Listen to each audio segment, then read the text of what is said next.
Garocast, o podcast repleto de fúria.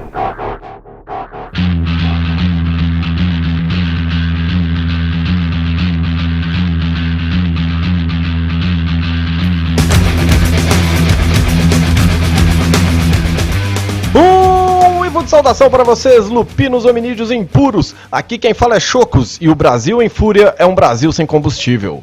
Saudações, audiência fiel do Nação Garou. Aqui quem fala é o amigo de todas as horas, Pride, e eu sou brasileiro e não desisto nunca, vezes 3. E aí galera, aqui é Pedro Nogueira e eu nunca vi tamanha desgraça. Quanto mais miséria tem, mais o urubu ameaça. Da lama ao caos, do caos à lama. Porque me desorganizando eu não posso me organizar. Ai, meu Deus do céu, nós somos todos brasileiros e não desistimos nunca, Pride. Isso não poderia ser mais propício do que nessa fatídica live do Garocast de número 40. O pessoal que acompanha a gente aí nas redes sociais sabe que nós fizemos uma live no dia 24 de maio e a live não foi gravada. E aí o que a gente fez? Fez outra live no dia 25 de maio e também deu pau na gravação. E agora nós vamos para a terceira vez e, porra, 3 é um número místico, né? Então a gente já tem lá Wild, Wyrm e Weaver. Vamos ver qual das 3 forças de lobisomem abençoa essa gravação daqui. O nome alternativo desse episódio é Vai Tomar no Cu.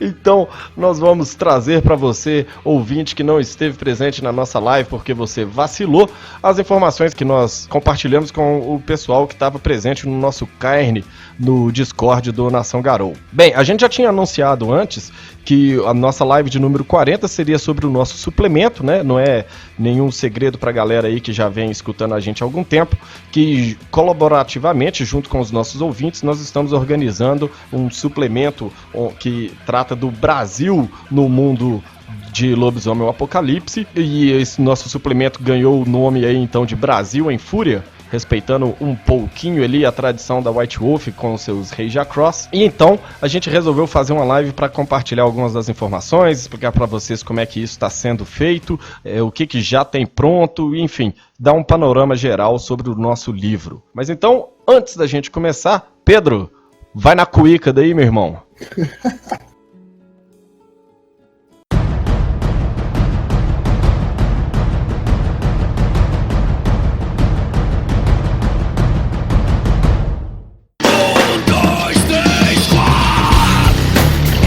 Depois então das nossas cuícas da Assembleia, chegamos então para o papo finalmente sobre o Brasil em Fúria. A gente vai começar falando um pouco sobre no que consiste esse nosso projeto, né? Lá nos idos de 1993, 94 e tal, a White Wolf, depois de ter lançado, obviamente, o Lobisomem ao Apocalipse, ela andou fazendo alguns suplementos ainda da primeira edição. E dentre esses suplementos, a White Wolf lança então o famigerado, vamos dizer assim, Rage Across the Amazon, né? Um suplemento em que, obviamente, ia tratar da Amazônia para o cenário de lobisomem. E basicamente foi isso que ela fez. Esse livro, ele foi... né, muitos brasileiros correram atrás desse livro esperando ver alguma coisa do Brasil de fato no material, mas para surpresa, bem, o nome já dizia, se tratava única e exclusivamente da Amazônia, com alguns leves toques a respeito do resto do Brasil. E por muito tempo foi... O nome já dizia que a gente ia ficar com raiva, né? Então... a gente começou a elaborar, depois de tantos anos, né, com o projeto do Nação Garou, a gente resolveu que daríamos palavras para o nosso cenário aqui no Brasil. E aí, então, junto com os nossos ouvintes que foram mandando material pra gente, enfim, retratando do que se tratava, de como eles imaginavam o local onde eles viviam, para dentro do jogo de lobisomem, e a gente ia editar tudo, colocar tudo dentro da nossa ideia do jogo, de como o cenário funcionaria pra gente, naturalmente, faríamos então um material nesse respeito. Então, a ideia ela surge, né, desse desagrado, talvez, e de toda aquele sentimento de abandono por parte dos jogadores brasileiros, porque por muito tempo o que se ouviu foi que a América do Sul é território dos metamorfos e os Garou não vão por lá. E enfim, a gente queria um jogo aqui. E da mesma forma que os lobisomens não vinham pra cá, porra, mas eles foram pra tantos outros lugares, por que aqui não? Seria só um problema dos feras? Será que não dava pra contornar isso de uma maneira ou de outra? E aí então a gente surgiu com o projeto do Brasil em Fúria, que a gente vai trazer aqui agora em maiores detalhes para vocês. Realmente é um sonho que a gente vem há 20 anos dentro das nossas cabeças trabalhando. Acredito que todo jogador de Lobisomem Apocalipse já imaginou ou já praticou algum jogo dentro do Brasil, mas ter um cenário interligado num país de tamanho continental igual ao nosso, conversando com as várias culturas dos amigos jogadores do Sul, do Norte, Nordeste, Centro-Oeste, Sudeste, é uma coisa que todo mundo já pensou. Muitas vezes aí, esse ego que muita gente tem aí no meio do RPG, às vezes faz com que essas portas se fechem, mas graças a Gaia aqui, encontrei irmãos dispostos aí e livres dessa mazela aí do orgulho. E, cara, é incrível. A gente tá nessa já há muito tempo, no mínimo há 20 anos desde que o Lobisomem aí um pouquinho mais foi lançado. A gente faz traduções, dá sugestões, cria matérias, não ganha um puto com isso. E no fim, o nosso sonho é realmente ver todo mundo jogando, a gente jogando, e ver isso se tornar realidade. Para mim realmente é completamente recompensador. Desde o primeiro blog que eu criei sem a mínima intenção de ganhar um centavo com isso, apenas com a vontade de propagar, que foi o que me chamou a atenção em todos os casts, tanto aqui do Nação quanto fora, que o Choco sempre disse com... Eu via várias peregrinações aí do Dentinho do Chocos aí, fazendo aquele começo dos primórdios, dando entrevista, não, nós vamos montar um cenário e pau, puta, lembrei, cara, eu conheço esse cara, né, meu truta, na época do Orkut, preciso falar com ele, vamos fazer essa parada acontecer, e, porra, graças a Deus deu certo, uma combinação que desde o começo pareceu... que ia dar certo, que ia dar frutos, fazer sucesso. E, putz, gente, eu, se fosse vocês, ficaria bem empolgado, com o hype lá em cima, porque juntou pessoas apaixonadas pelo cenário, com vontade de fazer acontecer, com o cara que eu não tenho a menor dúvida que é um crânio, é um miserável, é o poder mutante dele memorizar toda essa caralho de todos os livros, mano. O cara é o Joseph Klimberman, Werewolf. Então podem aguardar. Só que eu tenho os dois braços. Podem aguardar que esse suplemento tem muito a oferecer. O Pedrão, que é o pai. Pai sou eu, ele é a mãe. ele é a mãe zelosa. Eu sou o pai que dou a ficha do fliperama enquanto bebe. E ele vai explicar direitinho, então, porra, podem ficar com hype lá em cima. Vou colocar a expectativa lá no alto sim, porque o Pedro é um escritor de mão cheia, cara. Bem, já que o Pride tocou aí no assunto, explicar pra vocês mais ou menos como é que tá funcionando todo esse processo aí, né, da criação do Brasil em Fúria. O seguinte, nós coletamos informações e ainda estamos coletando informações a partir dos nossos ouvintes. Eles contribuem mandando o material no e-mail naçãogaroa@yahoo.com.br. E através disso daí a gente começou a delinear algumas linhas, né? No geral, a galera do Nação Garou, a gente se reuniu, montou uma mitologia da qual a gente vai falar em breve, e a gente começou a tecer as primeiras ideias desse nosso cenário, né? O Pedro, que está aqui, ele é o escritor, ele é o nosso Eduardo Expo, não canso de falar isso daí. E você, né, Pedro? As más línguas chamam ele de Paulo qualquer um dos dois, tá tranquilo. Coelho de Gaia. E o Pedro vem escrevendo isso, né? Obviamente que com a contribuição em especial a respeito de ideias dos outros membros da equipe. O Pride está muito ligado aí na parte artística da coisa, né? Mexendo com imagens e coisas do tipo, e também criando personagens, né? Que eles vão aparecer e tal, os NPCs aqui, dos quais a gente também vai mencionar em breve. E eu sou o editor, o Pride estar falando aí do pai e da mãe, então eu sou o tio chato que fala se a coisa tá certa ou se tá errada. Não, vamos pegar por aqui, vamos pegar por aí, além de que eu tô fornecendo meus pontos em biblioteca pro sucesso da matilha nessa ideia, vamos dizer assim. Então qualquer problema vocês podem falar com a gente, tá? Mas vamos lá. Quando a gente começou, a criar a nossa ideia, né, do Brasil em Fúria, uma das principais ideias que a gente teve foi de misturar um pouco da história do grupo Nação Garou com o nosso cenário, né, que seria o surgimento, seria trazer a Nação Garou para dentro do território brasileiro. Então, a galera que acompanha a gente aí das antigas, desde 2006, onde a gente começou com as traduções ainda pelo Orkut, vai reconhecer alguns aspectos. Então, sim, vocês estão pegando os easter eggs de acordo, exatamente, foi de propósito. Mas então vai lá. Mas antes da gente entrar em todos esses detalhes, a gente teve alguns pontos controversos que precisariam ser sanados para que a gente pudesse desenvolver o livro, né? E aí, a gente vai começar explicando quais seriam esses pontos e quais foram as ideias, o que foi que a gente fez exatamente para a coisa poder funcionar. E a gente começa então com a existência dos Garou no Brasil. Como eu já disse lá no começo, sempre foi a postura da editora de que o nosso território ele seria dominado pelos Fera e que isso impossibilitaria a existência dos Garou aqui no Brasil. Claro, um ou outro, ou qualquer coisa do tipo, não ia ser tanto problema, mas um corpo político, por assim dizer, não ia funcionar.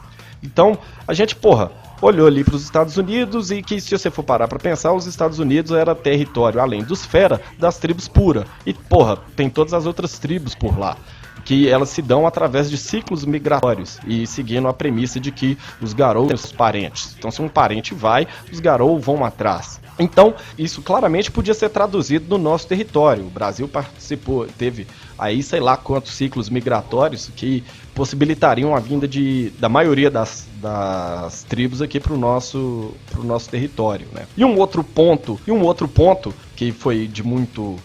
Não foi um debate, assim, por assim dizer, porque como o Pride falou, a gente pensa de maneira muito parecida. A gente tem os seus problemas e enfrentamentos, é natural, mas no geral a nossa equipe, a gente tem alguns pontos centrais, alguns pontos chaves, eles vão muito de comum acordo entre todo mundo. E aí a galera das antigas vai lembrar também dos Niguará, né, um material que foi criado pela Dragão Brasil, onde eles criaram uma tribo brasileira. E essa foi a primeira ideia que nós rechaçamos logo de início, porque a gente não queria criar uma outra tribo, porque ao fazer isso, você teria uma tribo brasileira aqui, que de alguma maneira estaria lá dentro da Nação Garou, mas durante todos os outros suplementos e toda a coisa toda, a Nação Garou, por assim dizer, ela não conversaria com essa tribo. E além do mais que, do nada tem uma tribo de que ninguém nunca falou, você não tem espaço para ela em sequer um livro, né? Então ia ser um negócio um pouco complicado. Então, descartando essa ideia, a gente vem então para o lance de trazer as tribos para cá. A maioria delas seguiu essa ideia de ciclo migratório, né, Pedro? Sim. Sobre o Lobo-Guará, só queria fazer uma observação rápida, que nossa decisão de descartar a ideia de um metamorfo-guará, ela é muito centrada na preservação do metaplot, porque isso é uma das coisas mais centrais para a gente na elaboração desse livro. Tanto quanto a existência das tribos e do desconhecimento de qualquer coisa relacionada a Guará, por exemplo, quanto a preservação de alguns personagens que já foram apresentados no Rage Across the Amazon e outras várias coisas, nós quisemos respeitar bastante o que já tinha sido estabelecido pela White Wolf. Porque um dos temas principais desse livro é o respeito às origens, também resgatar as coisas que foram esquecidas e perdidas e tudo mais. Então a gente não podia ser incoerente e começar a inventar coisa sobre o que já tinha sido pré-estabelecido de forma a tornar a coisa contraditória, né? Então a gente tanto fez isso de maneira a respeitar o metaplot, como também para respeitar a figura do Lobo-Guará como uma coisa à parte, porque a gente, em todas as discussões que nós já tivemos, nós compreendemos que a gente não podia fugir desse tema, né, simplesmente falar que não é Garou e acabou, mas a gente não podia também dar uma posição para essa entidade que não fosse adequada. Então a gente chegou à ideia de totem, né? Uhum. Pensando que assim a gente poderia respeitar a ideia do Lobo-Guará em suas particularidades, em suas características únicas, muito melhor do que tornando ele só uma linhagem de outra tribo ou uma tribo nova. O Pedro tocou num ponto muito importante e que ele é todo o cerne do trabalho, que é esse fato do respeito e de estarmos completamente embasados no que é oficial do Lorde Lobisomem Apocalipse. Todo o nosso trabalho gira em volta de tudo que é oficial, então vocês podem ficar tranquilos. E nós temos a completa consciência de separar o que, como brasileiros, achamos que está um pouco fora da curva, fora da nossa realidade, fora de tudo que nos representa. E temos também a consciência de, como formadores de opinião e criadores de conteúdo, que todo o trabalho que nós formos desenvolver nesse sentido, ele precisa conversar com o material oficial da White Wolf. Caso contrário, seria muito fácil a gente apenas ignorar e recriar um universo à nossa vontade, mas eu acredito, e não só eu, como todos aqui do grupo, que não seria o que vocês gostariam de receber. Afinal, se essa fosse a realidade, o meu Facebook, o Facebook do Chocos, do Nação Garou, teria os 90 mil fãs que a White Wolf tem. Então vocês querem receber um suplemento oficial do jogo que vocês gostam, que é o Lobisomem Apocalipse. Não é um Word by Chocos, Word by Pedro, Word by Pride, é um World of Darkness, mas aproveitando de tudo que é embasado e trouxe, que é de bom desse cenário oficial, nós colocamos algumas sementes culturais e folclóricas e representativas do povo brasileiro para criar um cenário que você se identifique e ao mesmo tempo se sinta jogando algo realmente que faz parte do metaplot do Lobisomem Apocalipse. Então, com essa ideia de preservar as origens e de também não fazer invenções muito fora da nossa realidade brasileira, a gente resolveu que o Guará é um totem muito interessante, importante e com algumas características bem distintas, né? Uma delas é que ele só abençoa os Garou que o seguem como totem pessoal. Então você vai ter a possibilidade de ter essa proximidade com a figura do Lobo Guará, só que não sendo um Guará, mesmo porque isso nem foi criação nossa, né? Isso veio da revista Dragão Brasil. Se a gente fosse criar alguma coisa nesse sentido, seria coisa nossa, né? A gente não tem uma ideia que já foi plantada anos atrás. Seguindo então sobre os ciclos migratórios, né? A primeira tribo a chegar no Brasil, então, vão ser os Uktena. Isso parece lógico para todos nós, porque se você for observar a história das tribos puras, vai ser contado, como o pessoal que já ouviu o Garowcast aí sobre o Uktena já deve saber, que a chegada dessas três tribos nas Américas, ela tem uma data específica, né, um período específico, e também o caminho que foi feito. Muitos passaram pelo Estreito de Bering, lá na ponte que liga a Rússia ao Alasca. Alguns também vieram através de ciclos migratórios dos polinésios, então pelo mar mesmo. E os Uktena, eles desceram mais no mapa do que os Wendigo, né? Chegando até ali no Golfo do México, mais ou menos. A partir dessa informação, a gente pensou, bom, é bem mais lógico que os Uktena tenham descido para a América do Sul e feito aqui sua casa, apesar de aqui não existirem lobos. Mas o que teria motivado, então, os Uktena a descerem mais, além da curiosidade natural da tribo, né? A gente pensou que talvez eles tivessem seguido os parentes, como os Garou todos fazem, e que os parentes tenham seguido uma manifestação espiritual da serpente Boiuná, que já é uma participação da mitologia brasileira. A Boiuná é uma grande jiboia que esculpe os rios na porção norte do país. Então, seguindo esse espírito, os Uktena, os parentes de Uktena e, posteriormente, os próprios Uktena chegariam no norte da América do Sul e encontrariam lá os Balan, os Homem-Onça, né? Os Homem-Jaguares.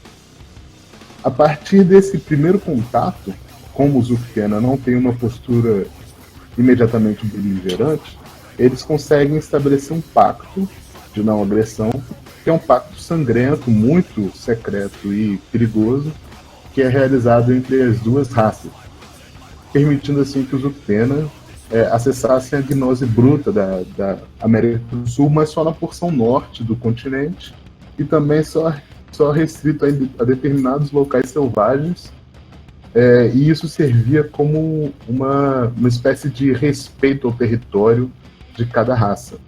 Então, assim, embora os Uktena pudessem fundar caernes no norte do país, era uma situação de limitação espacial e que só acontecia mediante sacrifícios rituais constantes.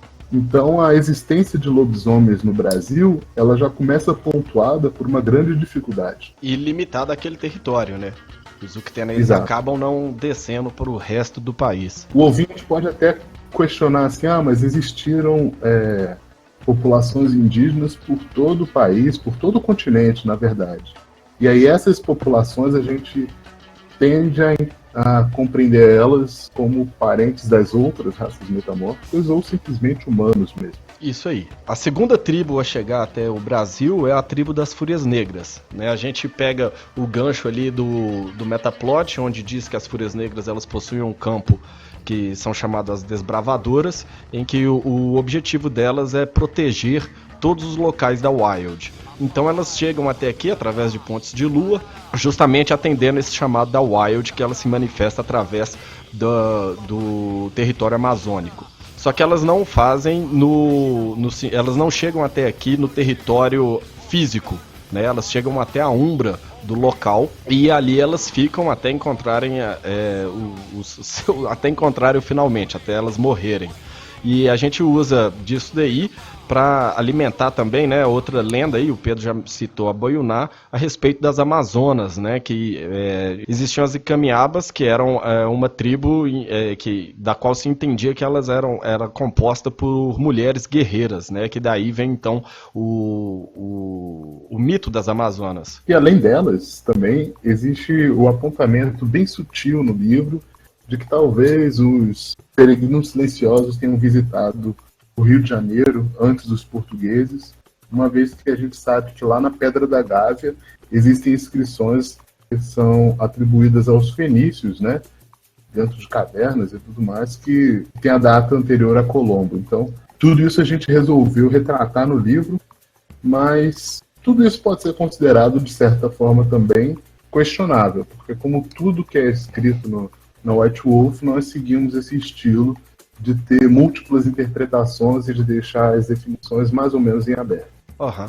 Só para voltar no caso das Fúrias Negras, então, os espíritos delas continuam por lá e aí futuras Fúrias Negras, elas vão acabar entrando em contato com esses espíritos e tal, os Garou vão descobrir fetiches e tal. Então, você tem essa história das Fúrias Negras, mas elas não chegam de maneira massiva por aqui, ou ainda de uma maneira significante para o corpo político da nação Garou. O que resta, na verdade, para o Brasil sobre as Fúrias Negras antes da chegada dos europeus é mais ou menos uma representação espiritual que vai inspirar essa tribo das Icamiabas, né? E que vai também fascinar os primeiros portugueses quando chegam à Amazônia e veem guerreiros com arco e flechas e tudo mais, dando assim o nome do local de Amazonas. Não, e só aí em duas tribos vocês já começam a perceber que existe toda uma história criada, já baseada em toda a nossa cultura, um metaplot próprio nacional nascendo, mas sempre respeitando o que o original ele nos mostra. Se vocês tiverem acesso ao Rage Across Amazon, vocês podem perceber que existem sim as Fúrias Negras lá, representadas pela Shield Maiden, e no lore, e no core book, aquele básico fantástico da capa com a garra rasgada, existe sim ali o KM do Coração Oco, que era repleto de uquetenas, né? Exato. A gente não vai falar de todas as tribos, mas só que a gente está tendo a preocupação de aliar a história plausível dos Garou com a história factual, ou então cultural dos brasileiros, né? Dando um sentido para isso tudo. Eu não vou entrar em detalhes aqui não, Choco, pode ficar tranquilo, mas, por exemplo, sobre os Fiana, a gente achou interessante localizar a maioria deles ali no Nordeste, porque existiram muitas imigrações de europeus que estão ligados aos povos celtas, como portugueses, holandeses, e próprios irlandeses lá naquela região, e porque, pô, no Nordeste existe uma cultura riquíssima de contadores de histórias, né, de repentistas, e existe também uma grande, assim, um grande impulso de preservar a cultura nordestina como, entre aspas, o Brasil profundo, né, como diziam alguns autores. Então a gente achou que isso faz muito sentido para os pianos. Sem contar a mítica lenda lá do Rai Brasil, né? Exato. Também vem muito de encontro com aquela lenda da Umbra sobre as Fúrias Negras também. É uma coisa que faz parte tanto da cultura irlandesa quanto da brasileira.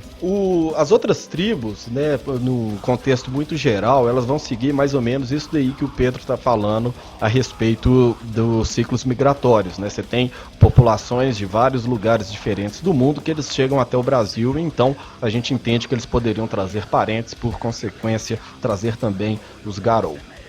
A gente nós não vamos falar de todas as tribos aqui, como o Pedro já disse, é claro que no livro elas vão estar lá, gente, vocês podem ficar tranquilos, mas a gente vai da primeira para a última tribo que chegou até aqui, que foram os Garras Vermelhas, que foi onde a gente tinha um probleminha, porque você não tem lobos no Brasil, né, que eles pudessem chamar de parentes ou coisa do tipo, então o que motivaria os Garras Vermelhas a chegarem até o Brasil? A própria guerra da Amazônia, né, porque uma das coisas que a gente pode perceber ao analisar esse suplemento é que existem vários garous estrangeiros lutando a guerra da Amazônia pelo chamado da Wild, porque existe aquele grande apelo de que a Amazônia é um grande rincão de poder da Wild, que deveria ser defendido.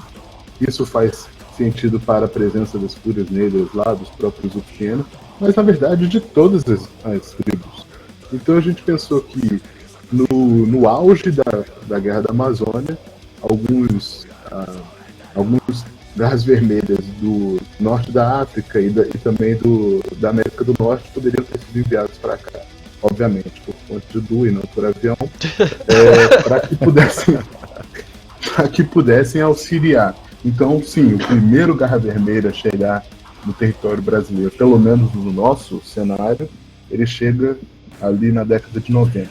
Mas só que isso não torna o Brasil território dos Garras Vermelhas, porque os parentes não seguem eles. Os parentes lobos não podem simplesmente entrar em fontes de lua e chegar aqui. E embora na década de 90 já existam zoológicos, os Garras Vermelhas nunca, não conseguiriam fazer isso, né? Não se submeteriam a cruzar com esses lobos enfraquecidos pelos homens, e também não conseguiriam, se coordenar de tal forma. Acessar, os lobos que estão no zoológico. Exato.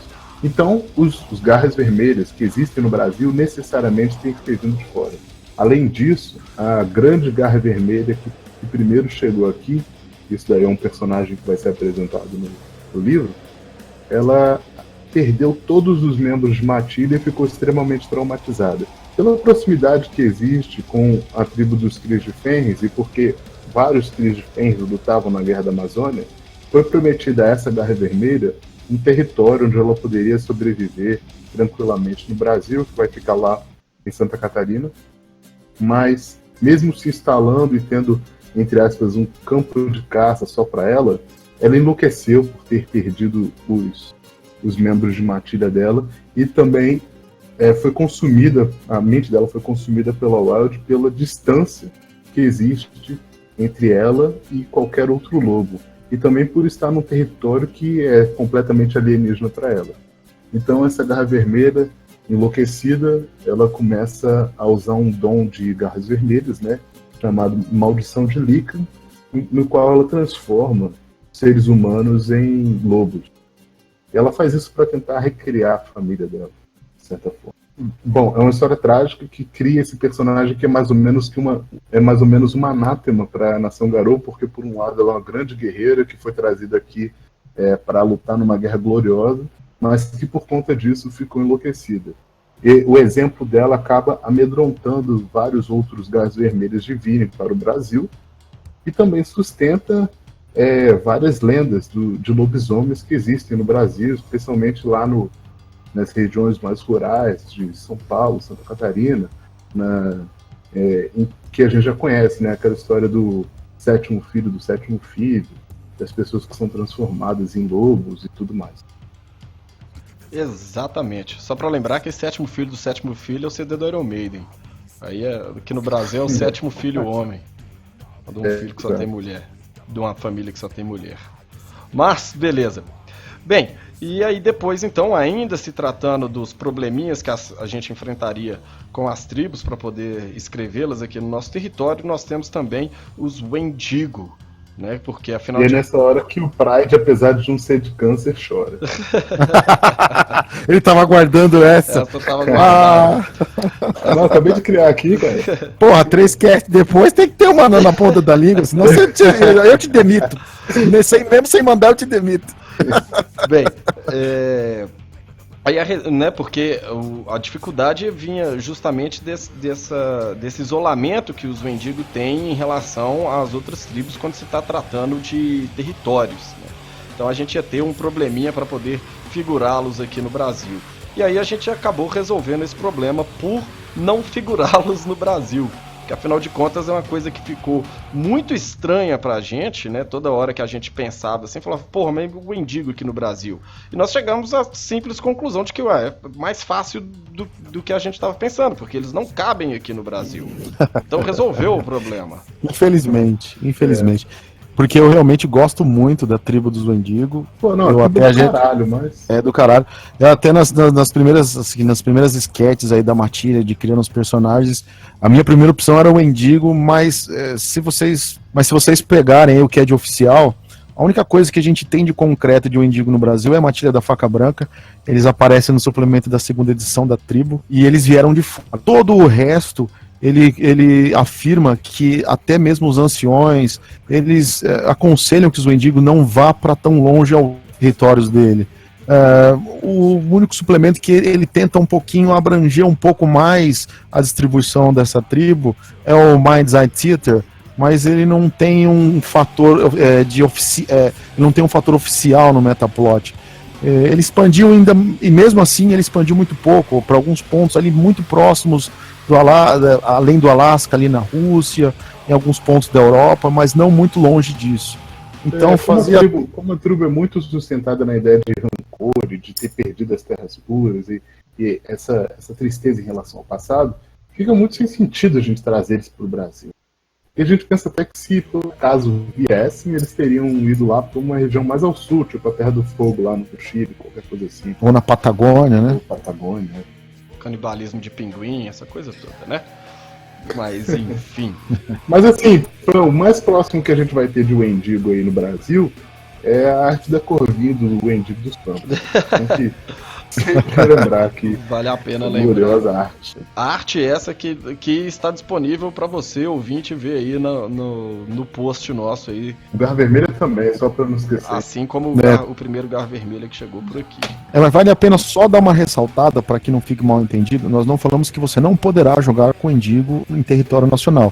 Você pode trazer ele de fora, você pode trazer, tem puro lupino, o que seja, mas dentro do cenário nacional não existe uma cultura que se expandiu e cresceu arraigada com a cultura brasileira. Então você pode jogar sim, mas um nativo, nascido e criado aí com o gene do Não Desisto Nunca, com o Wendigo não vai rolar, gente. Até assim, como gancho, né, para um futuro personagem e tal, na hora que você quiser, o ouvinte aí quiser encher o saco do narrador dele para poder jogar de Wendigo aqui no Brasil, o gancho é simples, né? Você tem a própria Guerra da Amazônia, que tá bem descrita aí, no caso, no Rage Across the Amazon e tal. A Guerra da Amazônia, ela é um prato cheio para as tribos, então você tem esse espaço daí. A gente só achou que, assim, como talvez corpo político ou qualquer coisa assim do tipo, os Wendigo eles não tivessem uma presença significante nesse aspecto aqui no Brasil, tá beleza?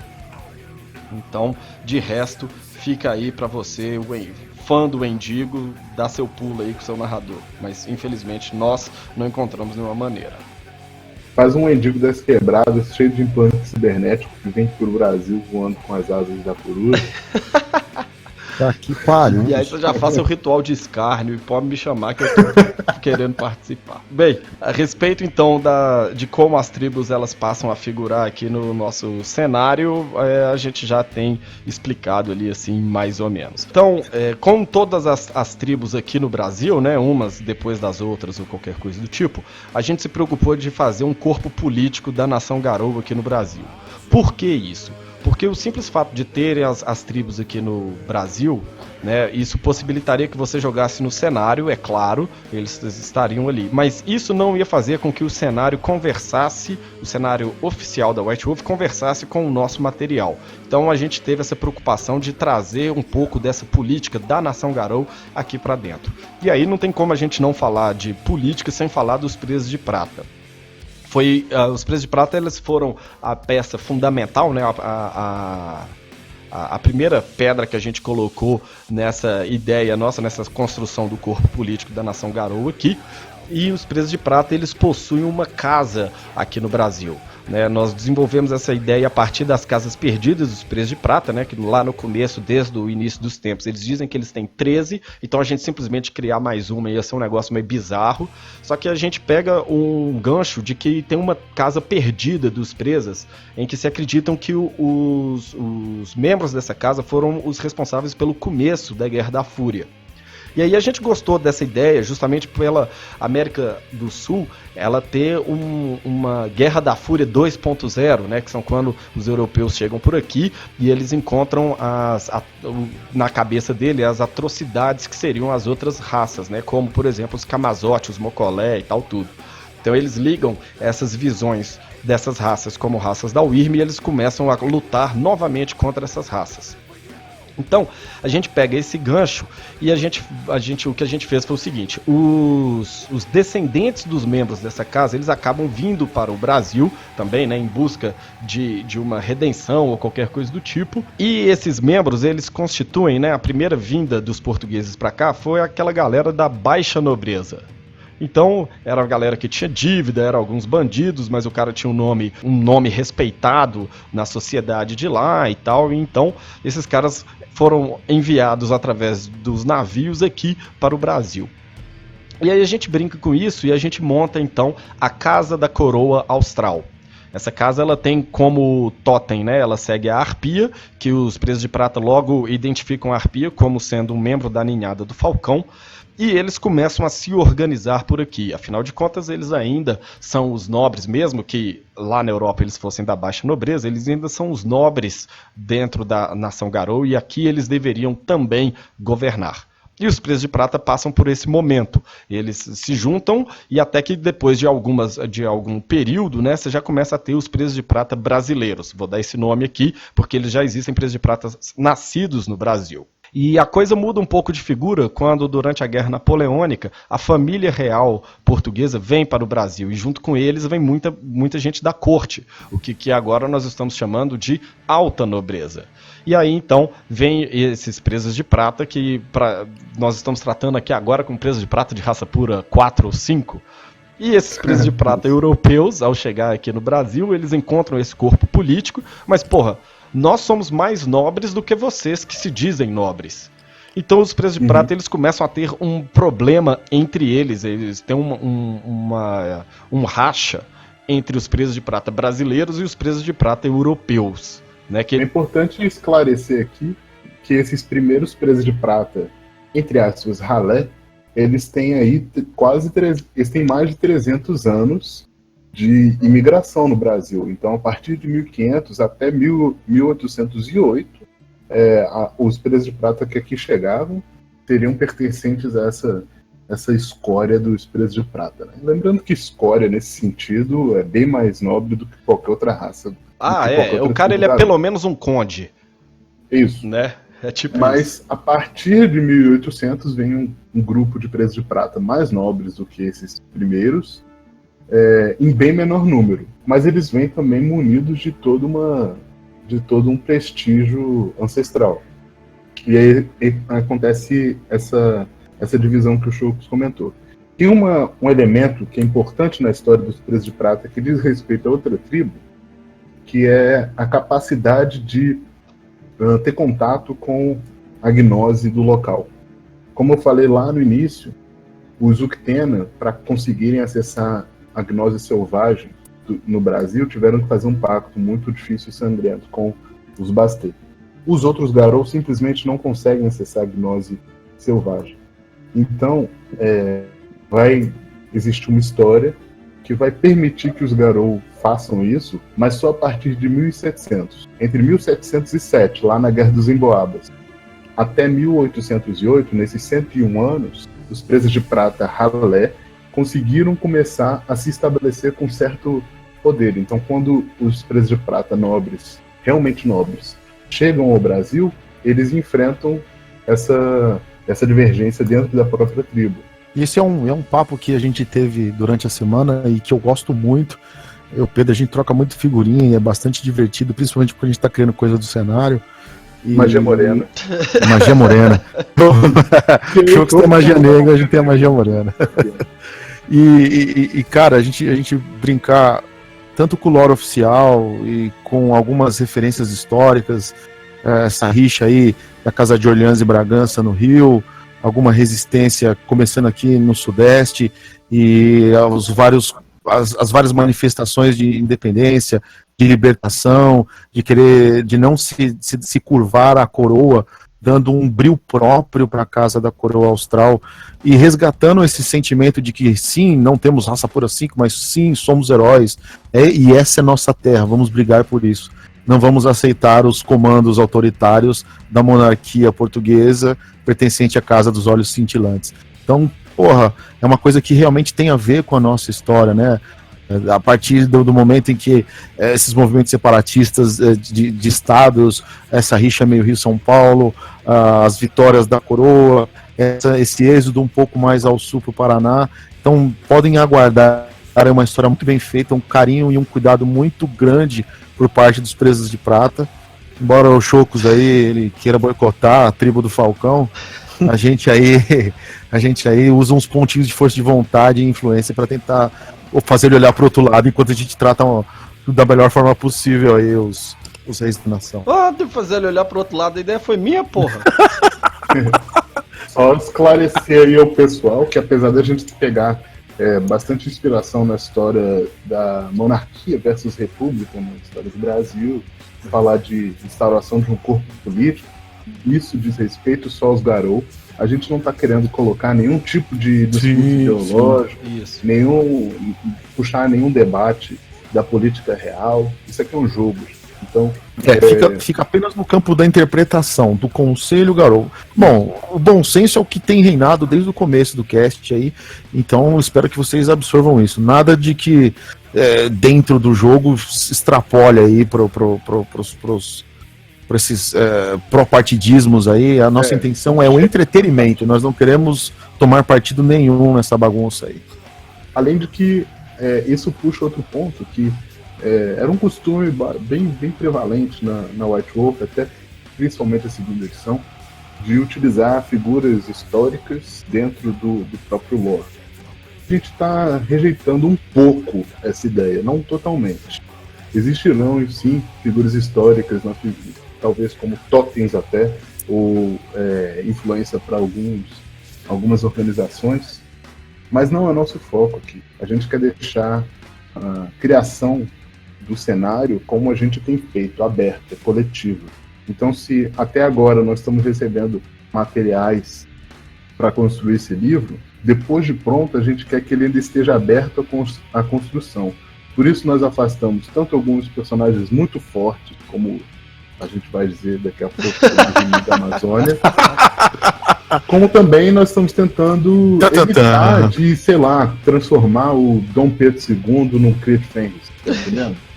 O Temer num vampiro, né? Não tem como transformar, não. Aí não precisa de muito esforço. Então, esses são os pontos, né, a respeito, então, dos presos de prata, como vocês vão enxergá-los aqui no Brasil. Então, vocês podem ficar tranquilos que, enfim, a galera não deixou eu sair boicotando os presos de prata, então, como disse o Pride. Segundo ele, é mérito dele, mas tá bom.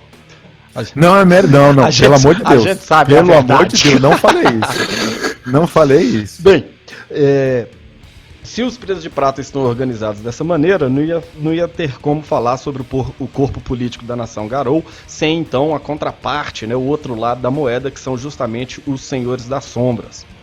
E aí aqui os Senhores das Sombras, eles têm uma participação muito grande nessa história toda por dois momentos, né? Lá em 1707, durante a Guerra dos Emboabas, onde os Senhores das Sombras descobrem, através de um ritual, sobre como eles poderiam também acessar a gnose das áreas selvagens, e eles acabam compartilhando isso com outras tribos. É claro que há troco de privilégios e tal, tudo, então eles são tidos ali com os Garous de alta estirpe e tal, essa coisa toda. Eles vêm ajudar, né, como os Senhores das Sombras, claro que fazem, com um preço a ser pago por essa ajuda. E depois, com a criação do que a gente está chamando, né, a gente fala isso muitas vezes, com o Cairne do Nação Garou. Vocês vão perceber aí a mudança aí do Nação Garou para da Nação Garou. Quando eu falo do, é por causa do nosso grupo. Como eu disse lá no começo, a gente brinca um pouco da história do grupo com a história dos Garou aqui. E aí não é novidade para ninguém que o Nação Garou passa por o nosso grupo passou por 3 momentos, né? O primeiro momento em que a gente fazia as traduções, depois nós tivemos um hiato muito grande, depois a volta aí com o Garoucast. E aí, a volta desse Garoucast, né, motivado também pelo lançamento do W20, houve todo um interesse dos jogadores em voltar a jogar Lobisomem Apocalipse. Então a gente trata que a Nação Garou, ela acaba aqui no Brasil vivendo também um período de hiato, sem grandes revelações, uma vez que eles estavam bastante enfraquecidos. E aí com isso que é o surgimento do Cairne do Coração Antigo aqui em Minas Gerais. E aí vocês vão falar que a maioria de nós somos mineiros e é por isso que o Cairne fica em Minas Gerais, e sim, é por isso mesmo. Então a gente resolveu. Eu, hein? Porra, tá doido? Que é comedor de pão de queijo, porra. E aí, o Cairne... Com essa falta de gasolina, né? Você não podia se deslocar tão longe, né? Não tem jeito. E aí, Cairne do Coração Antigo, ele tem um momento de muita importância, que é quando ele surge para alavancar a Nação Garou, vamos dizer assim, criando também os seus heróis e coisas do tipo. Tudo isso daí nós vamos falar lá pela frente. E esse Cairne, ele é liderado por um Senhor das Sombras, mas existem as outras tribos por lá, tal, etc. Mas, enfim, os Senhores das Sombras, então, eles acabam participando desses 2 momentos. Mas um dos momentos que é bem crucial é esse momento anterior que eu mencionei a respeito do ritual. O Pedro vai dar aí algumas pinceladas sobre o assunto. Para falar desses 2 momentos aí de envolvimento dos Senhores das Sombras, a gente tem que fazer um momento bem psicodélico aqui, que é voltar para a pré-história.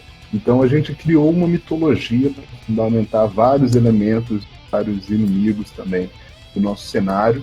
E essa mitologia ela é pré-histórica e começa com a batalha entre a Fênix e um espírito que nós criamos, que representa a extinção, que seria o Maelgin Karna.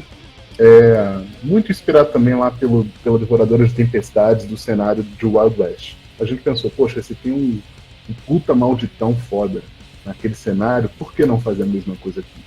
Então nós criamos essa rivalidade aí entre o espírito do renascimento e o espírito da extinção, e aconteceu uma guerra lá na pré-história, né, na época em que todos os continentes ainda estavam juntos, na forma de Pangeia.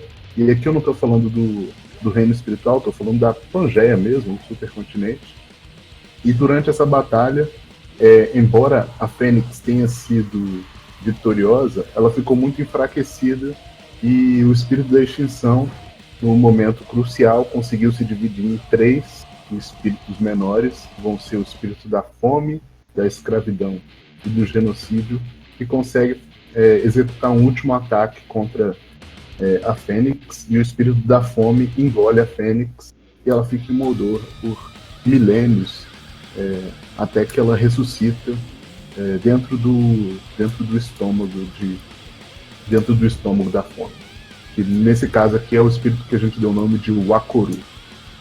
Então, acontece que quando ela estava enfraquecida, a Fênix pediu ajuda a Luna e a Hélios. Hélios prometeu que ajudaria Fênix, concedendo mais fogo para que ela fosse vitoriosa na batalha contra o Kupewa, que é o espírito da extinção. E Luna prometeu, por sua vez, que levaria o grito de renascimento da Fênix, quando ela renascesse, até os filhos dela, aos filhos de Luna. E foi o que ela fez. Além disso, ela guardou também um segredo para fortalecer esses filhos que fossem ao encalço, né? Fossem a ajuda de Fênix quando ela renascer. O segredo é revelado em 1707 pelos Senhores das Sombras. O que acontece é o seguinte: alguns bandeirantes, em especial um Senhor das Sombras poderoso chamado Confidente do Fogo, estabeleceu um pacto com o Corax. Ele capturaria o espírito do Cuco, que era rival dos Corax, para executar uma vingança. Como pagamento pela missão, o Corax ensinou um ritual que nós criamos, chamado Ritual do Cemitério de Segredos. Esse ritual vai estar presente no livro, na parte apropriada lá da Fênix. Mas esse ritual consistia na possibilidade de você enterrar uma informação de maneira espiritual, tornando ela inacessível por qualquer pessoa, e ao fazer isso você teria que desenterrar um segredo antigo. Ao desenterrar, o Senhor das Sombras, chamado Confidente do Fogo, descobriu a existência dos Lobos de Luna.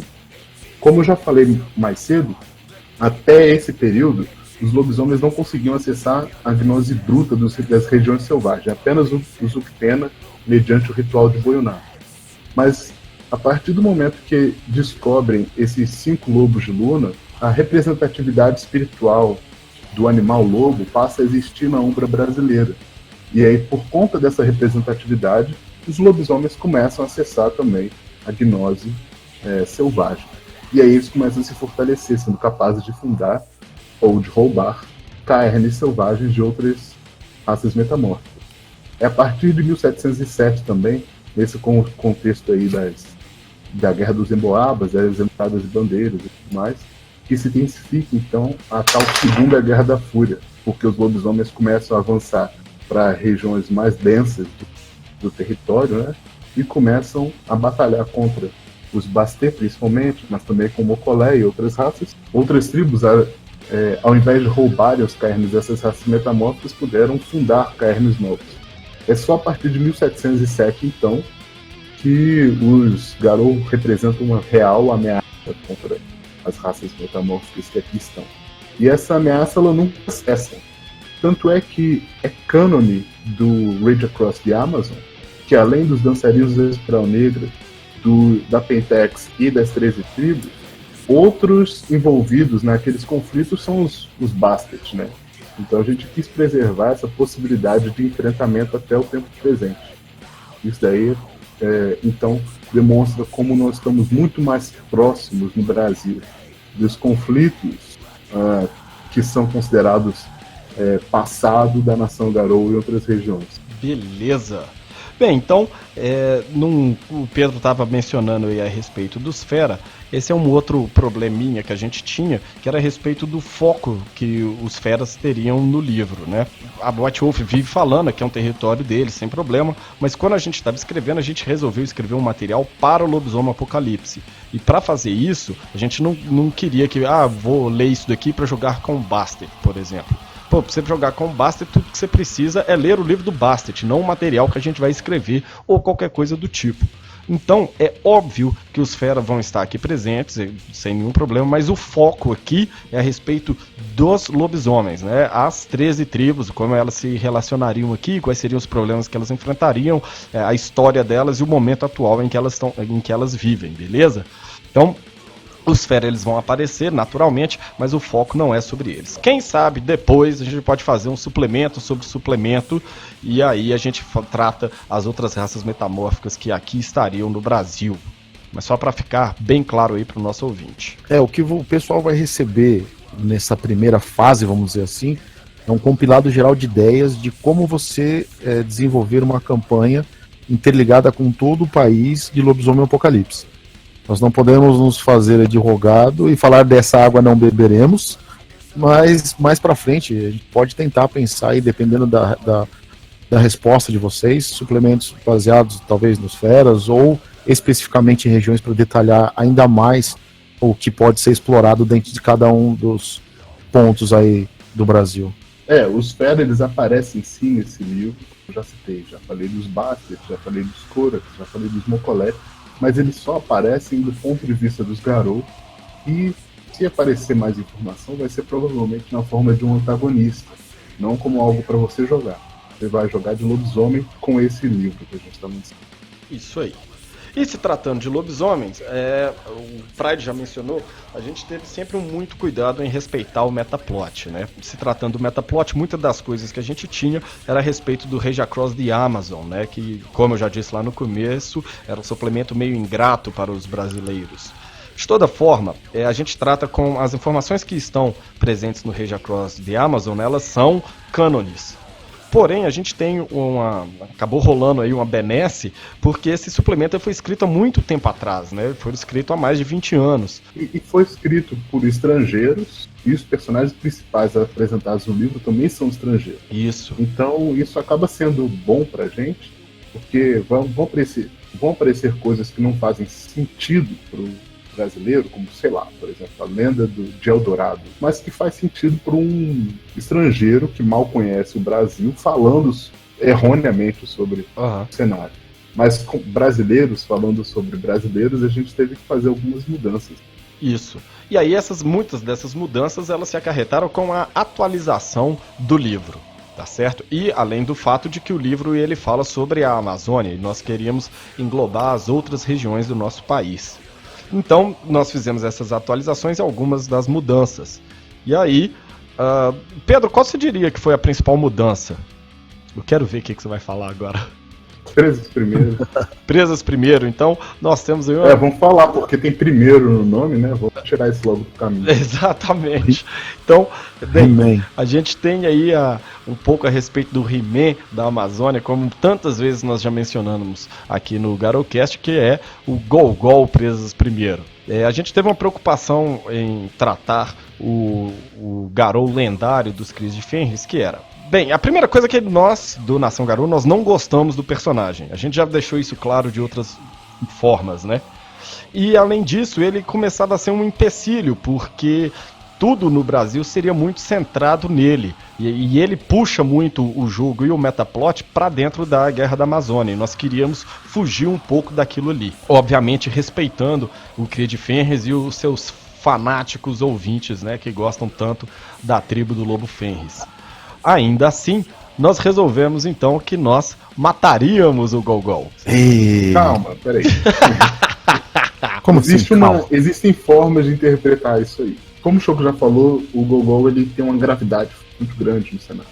A gente queria afastar isso, mesmo porque essa é uma tendência das novas edições aí da White Wolf como um todo. Fora que o personagem ele não combina com o cenário. E passou muito tempo desde que o Rage Across the Amazon foi escrito. Mas, ao mesmo tempo, com um personagem lendário, com tamanha importância, a gente não podia descartar ele sem criar uma explicação ou então sem deixar uma dúvida que possa ser explorada no cenário pelos jogadores conforme quiserem. Então, nós pensamos que, frente àquelas macroentidades que eu citei quanto à mitologia, que são o Akoru, o Encarna da Fome, Kumatu, o Encarna da Escravidão, e Halaiki, o Encarna do Genocídio, que o Gogol Presas primeiro teria que ser o Garou a enfrentar elas, como indica o nome, primeiro, sendo aquele que inicia a batalha. Mas ao mesmo tempo a gente não podia simplesmente matar ele, porque muitos jogadores podem gostar da ideia do personagem, podem querer explorar algum metaplot ali ligado na Guerra da Amazônia, que pra gente não é agradável, mas pra muita gente pode ser. Então a solução que a gente teve foi a seguinte: o Gogol desapareceu.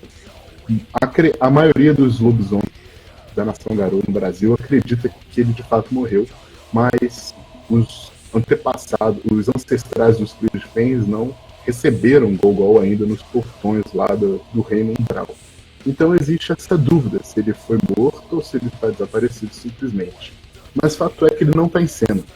Porque a partir disso, a gente tira aquela gravidade que a gente acharia e cria uma ligação do metaplot da Guerra da Amazônia com o metaplot que nós estamos iniciando aqui, que tem a ver com memória, tem a ver com renascimento.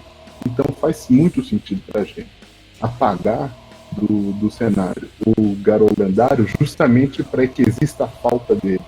Porque esse é o tema do nosso livro. É porque todo e qualquer problema de escala grandiosa, volta e meia voltaria ao seu grupo ou à sua matilha ter que subir até a Amazônia e pedir orientação ou buscar alguma coisa junto ao ancião cria de fens.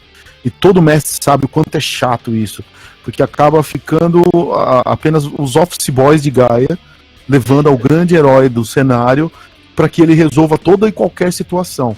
Então, você tirando esse elemento central, você cria, além do pânico, da dispersão, de que rumo você quer que leve sua trama, e agora, quem vai dar as cartas? A gente vai dar várias opções para que você trabalhe isso. E, além disso, é o fato de que você, a sua matilha, a sua campanha, seja o centro da narrativa, né? Nós vamos dar vários elementos que podem ser montados de forma que você considere oficial, ou você pode simplesmente ignorá-los e usar apenas o que for de melhor para você. Afinal, no RPG, o que vale é a diversão, e o que manda é você. Você é o dono da sua mesa, da sua diversão, você sabe a reação dos seus jogadores, então a gente vai dar as ferramentas para que você construa a melhor campanha possível dentro das regras em Lobisomem Apocalipse. Então o desaparecimento do Gogol de forma alguma deve ser entendida como retcon. A gente não está negando o que foi criado antes, a gente está tirando ele de cena, não necessariamente matando, mas simplesmente tirando ele do cenário, e ao fazer isso a gente não está deixando de levar em consideração todas as repercussões, não. Então, ele ter sumido é um grande problema para os Cris de Fenris, é diretamente um problema para as Fúrias Negras também, e para o Caerne do Coração Oco, lá na Amazônia. Que depois que o Gogol some, a Electra, Dama das Armas, que o Pride já tinha citado no início do cast, assume a liderança. É um personagem apresentado no Rage Across the Armor, então a gente resolveu utilizá-lo novamente. Só que diferente do Gogol, a Electra ela tem um posicionamento bem menos bélico em relação à Guerra da Amazônia. E por conta disso, e também de outras profecias, ela resolve levar a seita para um direcionamento mais espiritual e menos guerreiro. Então, ela se volta para os Fera, e nessa investigação também, para proteger o Caerne, ela pede que o totem do sapo da árvore camufle e feche, tranque, né, os acessos ao Caerne de maneira espiritual. Então, o Caerne existe, só que você não vai poder ir lá, não. A não ser que seu narrador diga o contrário. Mas enfim. A não ser que o narrador diga o contrário, que utilize o fechamento dele para desvendar o segredo ou qualquer outra coisa, ou simplesmente ignore. Mas a princípio a gente quis fechar esse Caerne, porque como ele é um grande centro de poder, não só bélico como espiritual, ele pertenceu ao Zuctena e aos Cris de Fenris, a gente pensou, poxa, deixa os jogadores criarem seus próprios Caernes, que vão aparecer nas páginas, porque foram os ouvintes que mandaram, né? E permite que existam mais dúvidas e menos soluções. E tem outro detalhe muito importante aí que pode ter passado batido, mas vocês aí que são extremamente fãs e vivem pedindo para que a gente criasse opções de interação e crossover entre feras e lobisomens, está aí um excelente pano de fundo e cenário para você trabalhar isso com respaldo. Sim, além do que esse lance dos Caernes a gente tem que explicar uma coisa também. O cenário que a gente está criando, ele majoritariamente é para ser jogado com lobisomem apocalipse. Isso quer dizer que é para ser jogado nos tempos atuais. Mas a gente também acha que deve ser interessante jogar com o Brasil Colônia, no Brasil Império, na época do descobrimento. Então é por isso que a gente resolveu começar da pré-história, passando pela Idade Média e Renascimento, chegando no Brasil atual. Porque fazendo isso, você vai ter espaço para criar suas aventuras. Então, sobre os Caernes, nós vamos apresentar uma lista muito maior do que aquela que nós consideramos essencial para o nosso cenário. Nós vamos apresentar dentro da lista quais seriam os Caernes que nós consideramos mais importantes para a existência do cenário como nós pensamos. Mas, ao mesmo tempo, vamos colocar outros Caernes aí. Porque existe um plot que a gente ainda não falou sobre a destruição desses Caernes. E existe também gente que gosta de jogar um jogo um pouco mais aberto. com várias possibilidades e tal. Então a gente quis deixar isso aberto. Você vai ter aí alguns antagonistas e caernes históricos e vários outros que são atuais, mas que serão, entre aspas, descartáveis se você quiser pegar o cenário de desgraça que a gente está apresentando. Outro ponto que enriquece muito o trabalho e que o Pedro lembrou bem é esse trabalho que nós temos com a linha do tempo e dar várias opções para que você jogue não só no presente, mas como em qualquer época desde a chegada dos Garous no Brasil, que a gente considera que faz muito tempo atrás.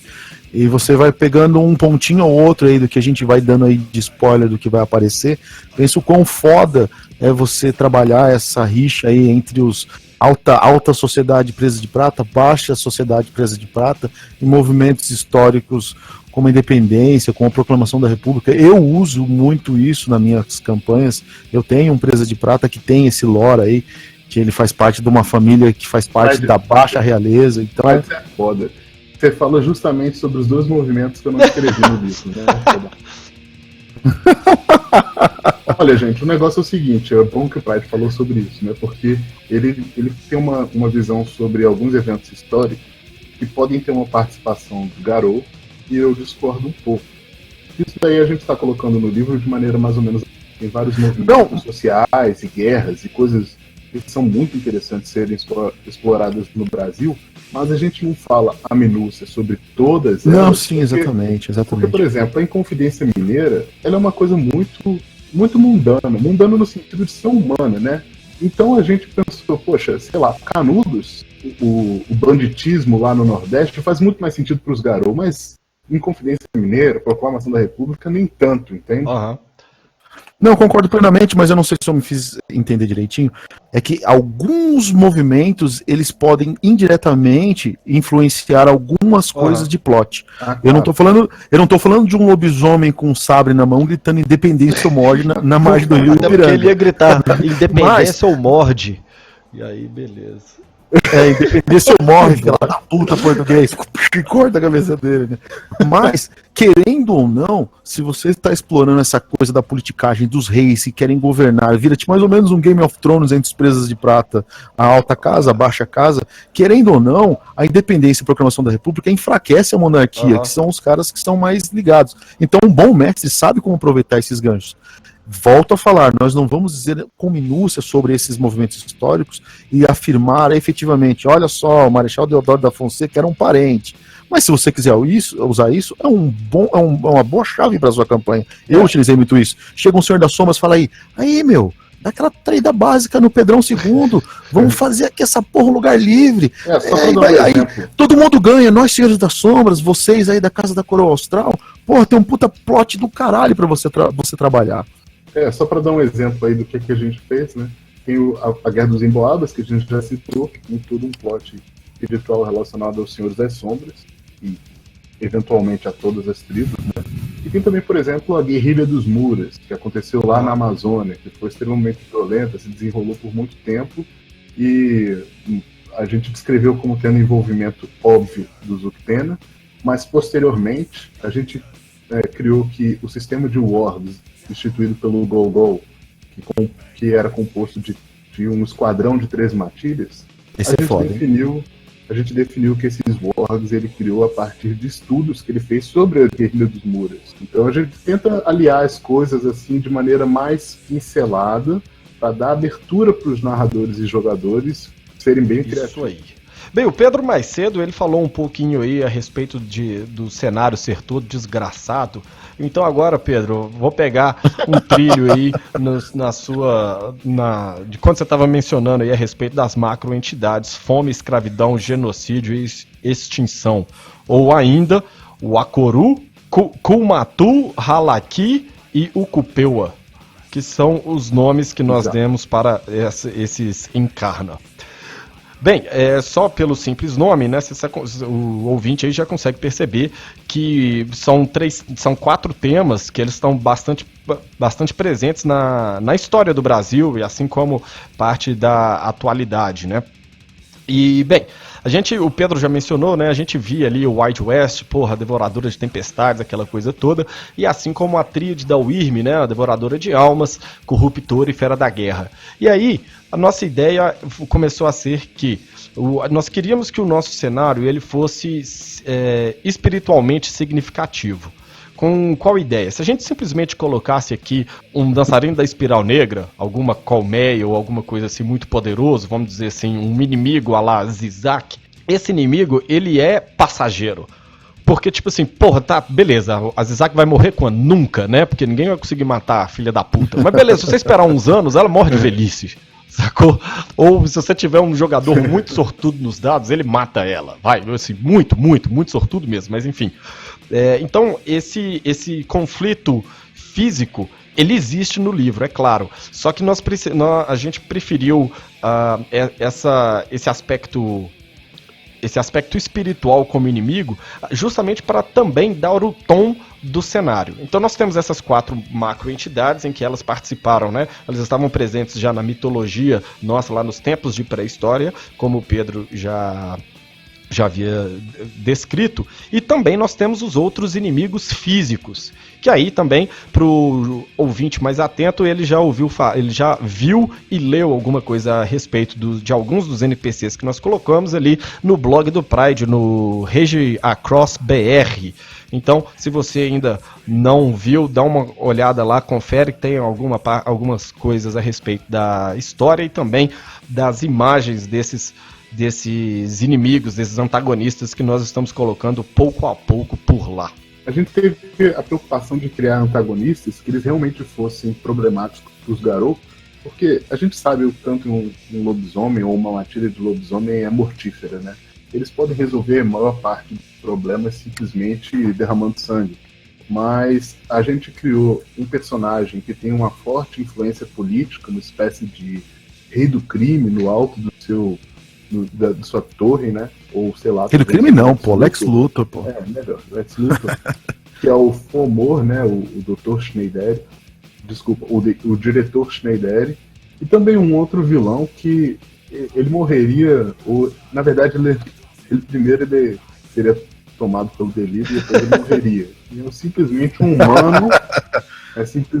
humano, que é o Dr. Franco Zatz, mas que, dada aí ao amplo conhecimento que tem por ser um cientista da ADN, ele acaba sendo realmente um perigo para os Garou e também para as raças metamórficas. A gente vai ter alguns vilões que eles vão ser mais diretamente enfrentáveis, né? Como um dançarino da Espiral Negra que vai ser apresentado, mas nenhum deles vai ser uma coisa de simples resolução. Quando eu comecei a escrever esse livro, eu peguei como modelo o Rage Across Russia, né?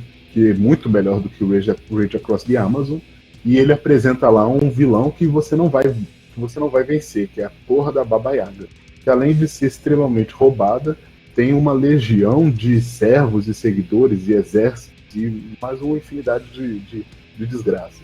Eu pensei, bom, seria interessante que nosso cenário fosse assim também, com vilões realmente poderosos e possam gerar não só umas cenas de batalhas legais, mas aventuras completas, crônicas.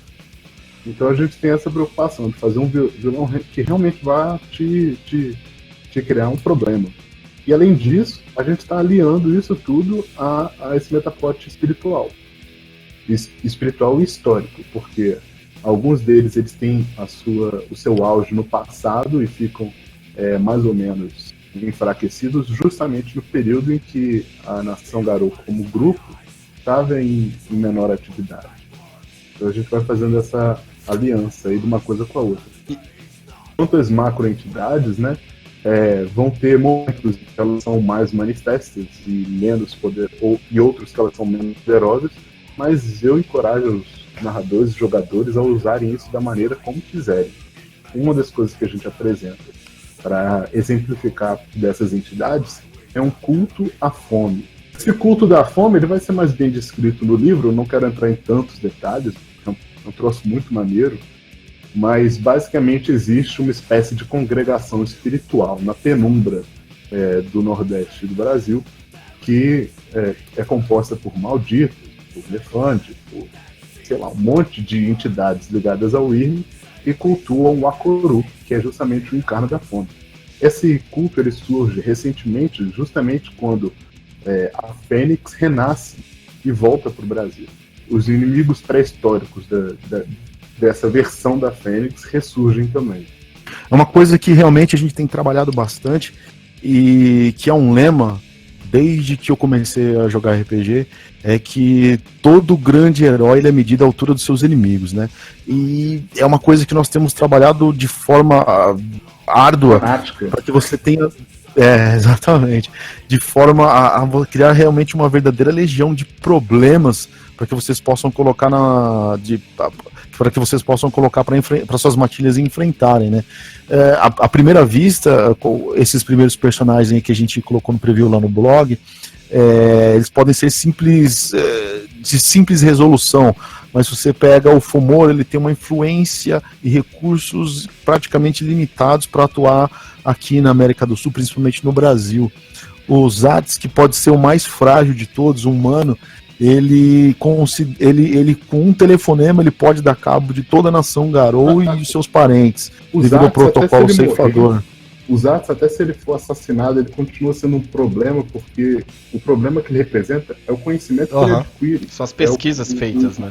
As anotações que ele faz, então não importa tanto. Talvez matá-lo, você pode colocar outra pessoa pior do que ele, né? Exato, pode ser, por exemplo, o Schneider, que é muito pior do que ele. E que ele pode estar por trás também financiando tudo, então as coisas meio que se encaixam, se ligam, vira um verdadeiro cenário mesmo, uma legião do mal que a gente está tentando criar. Eu como mestre, eu adoro usar o metildeliriano, que é aquele composto que a ADN usa para poder impedir a transformação. Então todo aquele player que se resume o grande par de garras e fúria, ele fica reduzido a apenas o que ele é de fato, né? Porra nenhuma. Então o cara aprende a lidar com o inesperado. Então a gente tá tentando explorar todos os pontos ocultos do jogo, ou até aqueles mais massa velho, hype, que pode ser considerado aí, vamos pôr um dançarino da espiral negra, que é o mais comum, mas também aquele cientista que você à primeira vista pode ver se você tentar apagar com ele, mas não é tão simples, haverá grandes repercussões do cenário. Ou por exemplo, então a gente tem que o culto da fome, que é um vilão que não tem nem culto, fácil, né? Que pode ser renovado. Exatamente, eu gosto muito do culto da fome, cara. Tem várias coisas, o próprio vilão mais direto e físico, que é o dançarino da espiral negra, que ainda não foi divulgado, ele não vai ser simplesmente fácil de matar, não. Ele vai ser de uma importância equivalente a... Tem toda uma trama por trás dele. O pessoal já pode ficar esperando essas próximas semanas. A gente só tá dando um tratamento especial na imagem para ela sair do jeito que o Pedro quer. Porque ele é de câncer, e se não tiver do jeito que ele quer, ele chora. Você achou que ia fugir do bordão? Mas enfim, nós falamos de muitos problemas espirituais aí, e um dos outros problemas trata-se do estilhaçamento dos caernes, né? O Pedro já mencionou aí, quando ele falou a respeito do sumiço, entre aspas, do caerne do coração oco. Foi uma outra preocupação que a gente quis ter, algo como uma praga espiritual ou coisa do tipo, né, justamente para dar esse tom de emergência ao nosso cenário, né, onde na nossa cabeça o jogo ele funciona, o cenário ele funciona melhor, né, pelo menos é como a gente está mais acostumado a jogar, num cenário onde se tem poucos caernes, até pela urgência do apocalipse. De toda forma, o que se dá é que os Garou, eles veem as suas pontes de lua sendo corrompidas por malditos, né, justamente quando acontece a manifestação da Fênix aqui no Brasil. Então a Wyrm, vendo sua inimiga de outrora surgir, ela fala, porra, então vamos pro combate também. E aí, quando isso acontece, ela começa a atacar os caernes.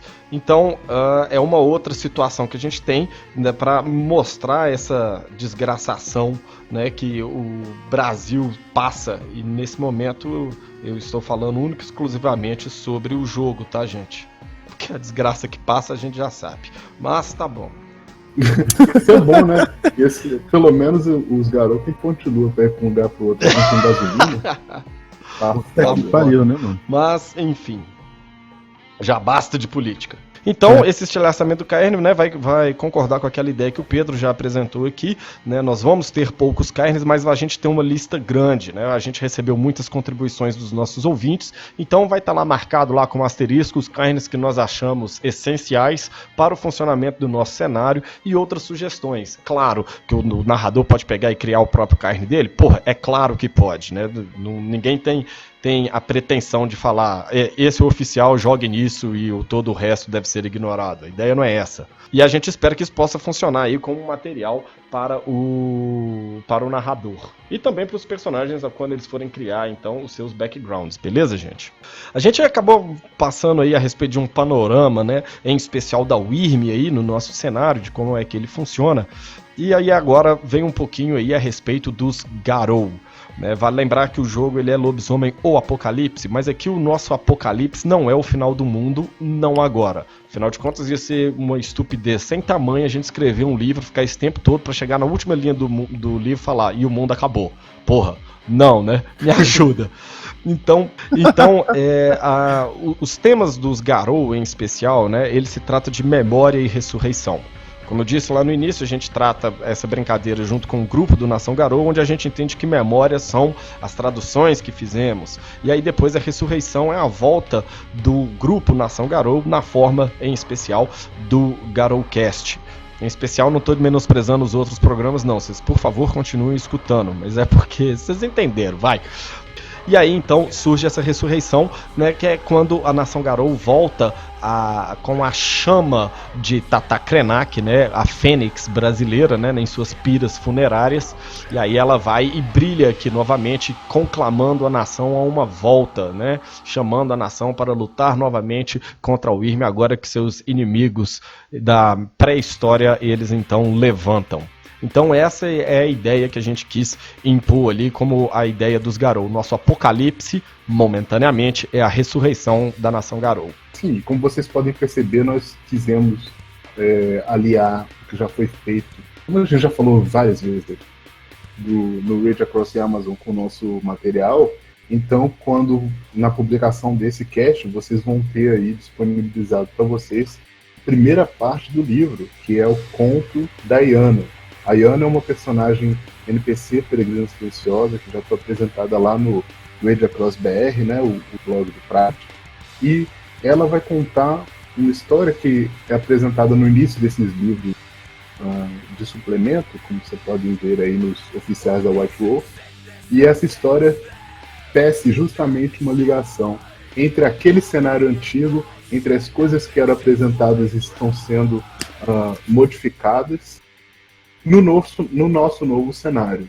Porque Golgol ele some, talvez se sacrifique para combater um inimigo antigo, e esse inimigo continua existindo. É o inimigo que ressurge com o renascimento da Fênix, né? Então a gente tenta fazer essa aliança de tudo que aconteceu na história da Nação Garou como grupo dentro do Metapod. A gente traz isso para vocês e eu espero que vocês sinceramente apreciem esse conto, porque é nele que a gente tentou, quer dizer, que eu tentei, né, porque fui eu que escrevi. É nesse conto que é exposto mais ou menos o tema, a carga dramática do nosso cenário. A gente quis valorizar bastante o terror, o espírito de desesperança, mas isso não quer dizer também que o livro ele é só cinzento e triste, porque a gente tem várias pinceladas. Sim, afinal de contas é a gente que está escrevendo e você já ouviu o Garoucast antes e, enfim, invariavelmente tem uma piadinha, né? E mesmo que fosse, não é o World of Happiness, é World of Darkness. Também. Tem isso também. E essa pontuação do Pride, ela acaba sendo importante, porque de repente um futuro leitor, né, ele ao ler, ele pode ficar um pouco desagradável, achar algo desagradável a respeito do que está escrito, ou de repente, mas aqui na região era assim, não é mais assim. Enfim, gente, tudo que a gente está escrevendo é dentro do mundo das trevas, e o mundo das trevas é um reflexo do nosso, sem ser o nosso. Então tudo que é pior aqui tudo que existe de ruim aqui, existe de pior no mundo das trevas. E tudo que existe de bom aqui não é tão bom assim no mundo das trevas. Então a gente brinca então com isso daí justamente na mesma toada aí que os desenvolvedores do mundo das trevas da White Wolf, beleza? Gente, os nossos temas eles são pesados, né? Escravidão, extinção, fome, genocídio. Esses não são temas que nós vamos falar que brinque com ele de qualquer forma. A gente está falando brinque com ele dentro do cenário de lobisomem. Não vamos banalizar essas ideias só porque elas estão num jogo de RPG. Elas são para serem levadas a sério, na medida que cabe a diversão. Se passou da diversão e ela só está sendo uma coisa desagradável, isso vai ser muito prejudicial. É o mesmo exemplo do que a gente falou antes sobre política Garou. Isso aqui é um jogo, é um jogo de terror, é um jogo de política também, mas é uma fantasia.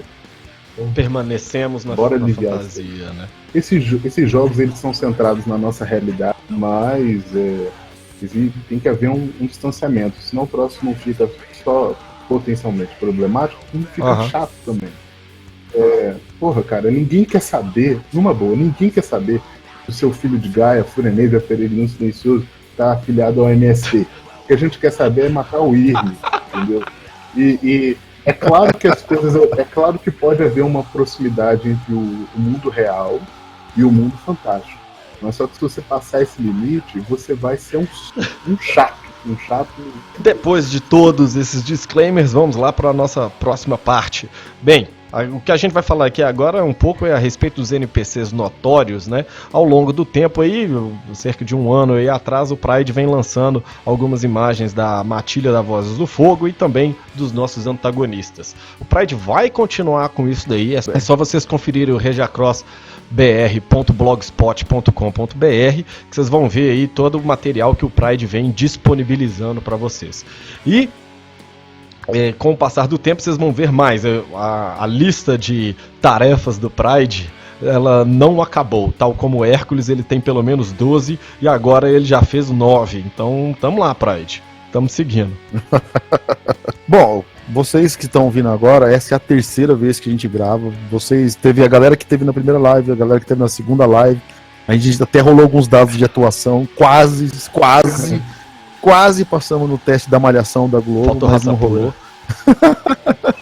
Faltou raça pura. Ué, você que mandou jogar de Andarilho, porra. Aí não deu pra balancear. O Andarilho tem raça pura, caralho. Mas é o seguinte, vamos tentar resumir aí a história de como surgiu os lobisomens notáveis. Surgiu de uma troca de gentilezas. Pena de prata, nosso amigo pirata aí, lobisomem. O Marujo, sempre gente boa. Assim que eu passei a entregar realmente as fileiras aí do Nação Garou, que não sabia como agradar, e ele prometeu presente, Clive, cacete A4, me mandou o copo do meu time, e aí eu não tive outra situação, eu não sei retribuir a gentileza aí do nosso Obelix Fiana, e eu mandei aí o primeiro esboço do personagem dele, e, porra, aí você já sabe, foi uma galera toda curtiu, todo mundo já queria o seu, e aí a pressão começou a ficar maior, porque todo mundo queria logo, e eu não consegui. A minha ideia, né? E aí a galera começou a apertar, então o meu prazo de trabalho era curto e a pressão do pessoal também era constante. E aí foi saindo os primeiros lobisomens notáveis, que surgiu de uma brincadeira, eles foram evoluindo, o traço foi melhorando, a técnica também. E aí quando foi chegando aí os últimos, eles estavam já num padrão, num nível bem superior aos primeiros, né? Os Chocos, vocês vão aí ver na descrição embaixo, que tem um videozinho, a gente tem um ritual todo próprio, nós realmente somos amigos e tal, e essa troca de gentilezas, a gente brinca entre a gente com vídeos, né? Então toda vez que a gente ia desenhar um personagem diferente, todo mundo ajudava, até porque o único que eu conheço pessoalmente aí é o Chocos, meu brother de Geras, e a galera eu nunca vi pessoalmente, então a proporção de tamanho, rosto, gosto, do que gosta, do que não gosta, ficava mais aí pela sugestão da galera. Então todo mundo ajudava, via mais ou menos como estava ficando, mas a pessoa que recebia a arte só sabia na hora. E aí quando ela recebia, ela tinha que gravar a reação, se tinha ficado bom ou não, parecido ou não. E sempre era um momento aí de muita descontração, muito engraçado, foi muito bacana. Só o Alan se negou, porque ele foi tentar gravar, como ele é tão bonito, ele explodiu o celular na gravação. Tá aí no Instagram da Nação, né? No Instagram da Nação tem aí o aí? meu vídeo de reação. Tem uma galera que tava participando da primeira live, já viu, né? Mas, enfim, como o Pride disse, a atuação ficou complicada, então nós não vamos atuar aqui agora. Mas eu queria agradecer pra caralho, eu achei muito foda. Claro, achei as artes de todo mundo, achei muito foda. Pride, parabéns. E da minha, é óbvio que eu gostei especial, né, mano? Valeu, porque, irmão. porra, sou eu, né? Então não tem jeito. Então, e aí, ao longo da semana não, né? Ao longo de um. Cara, quando eu perguntei da live se ia ser na 40, né? Faz uns 2 meses. O que aconteceu? Meu tempo ficou ainda menor, mas eu queria fazer uma coisa diferente para fechar a série, uma coisa que chamasse atenção. Era uma ideia desde o começo, já fazer alguma coisa assim que brincasse com a nossa história, né? No fundo do personagem, e mostrar mais do lobisomem mesmo, da forma lupina, de como seria uma forma lupina, os lobisomens, do jeito que a galera imagina, né? Só que com um tempo escasso, e todo mundo em cima, não, porra, cadê o meu? Ficou no pão, no arroz com feijão, né? Ficou no pão com manteiga. Era só o personagem hominídeo. Aí quando eu já fiz dos Chocos, eu acabei ele aos 45 segundos do tempo da live aí, quando ele lançou ao vivo, eu tinha trabalhado também o da galera, porque eu falei, porra, mano, evoluiu, o dele vai ficar top, com um tema, vai ficar com o lobo diferentão, todo invocado, pretão. Porra, eu falei, pô, o Pena vai ficar miúdo. Pedra de Câncer vai chorar. Eu vi essa piada vindo, fazendo a curva. O CJ sempre bota aquela carinha de choro quando fala que não vai ter desenho. Então eu falei, porra, mano, nada mais justo que todo mundo tá no mesmo nível, no mesmo patamar e tal. Inclusive. E aí o Pedro fala, porra, mano, você tem que aprontar o antagonista por aí. Caralho, mano, tô fazendo 9 desenhos, o cara quer que eu acabe um. Eu falei, ele ainda bem que ele não percebeu. Eu falei, porra, Pedro, não vai rolar aquele lá, pode, 2 semanas pra frente aí, quem sabe fica pronta a encomenda aí daquele pá e tal, não sei o que lá. E aí, mesmo combinando com o Choco também não tinha noção de como ia ser o personagem dele, né? Eu só falei, vou fazer um troco diferente pra você, tô querendo fazer um negócio pra galera também. Andei trabalhando aí, rola da gente fazer. E aí quando eu mostrei do Chocos, né, aí o Pedro vai ter que confessar, vai ter que ser humilde aí. Ele deu uma fala, pô, eu queria um louco aí, outra vozinha meio chorosa, né? Porra, eu queria um sinal, o meu logo, a versão do meu personagem lupino é a mais do caralho. Mas e o da versão Minídio pior, né? Porque essa cara porca sua. Não, e aí só pra finalizar, né? Foi uma noite de surpresas, então você que não participou da live, porra, participa das próximas, cola junto com a gente. Teve essa surpresa aí, do Chocos, que vocês vão ver no Instagram embaixo. O Pedro também e o resto da galera que estava toda ao vivo, viu as artes, também ficou impressionado, foi uma surpresa, eles não sabiam. E por fim teve a surpresa final, que foi o pôster da galera, né, que saiu.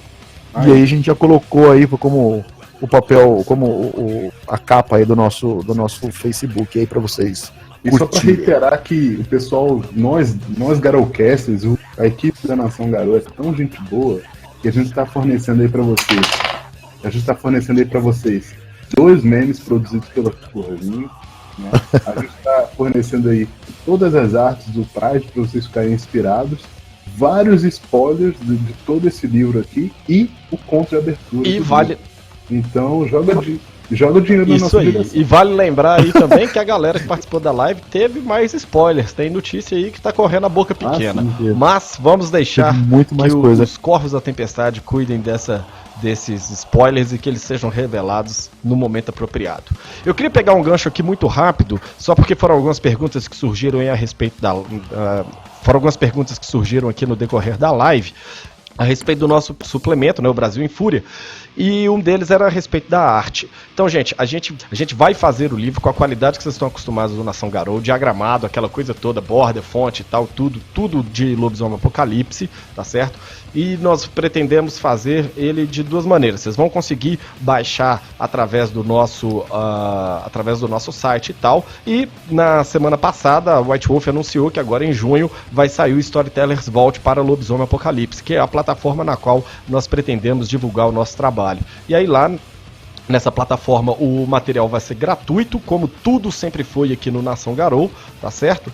E é claro, a gente vai ter lá uma opção lá que se você quiser pagar, se você quiser fazer uma doação para o Nação Garou, você vai ter essa oportunidade. Se você não quiser também não tem problema, baixa lá que tá tudo certo, sem maiores rancores, tá ok?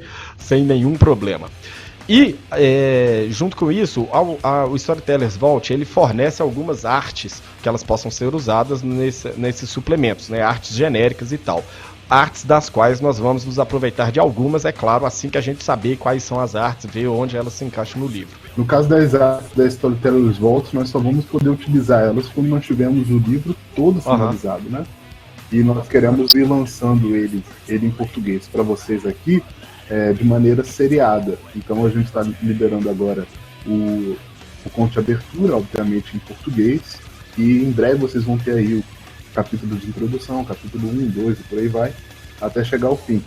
Isso não deve demorar tanto quanto foi demorado para fazer essa primeira parte de introdução, porque aqui a gente está fundamentando todo o cenário, né? No nosso pré-alfa, né?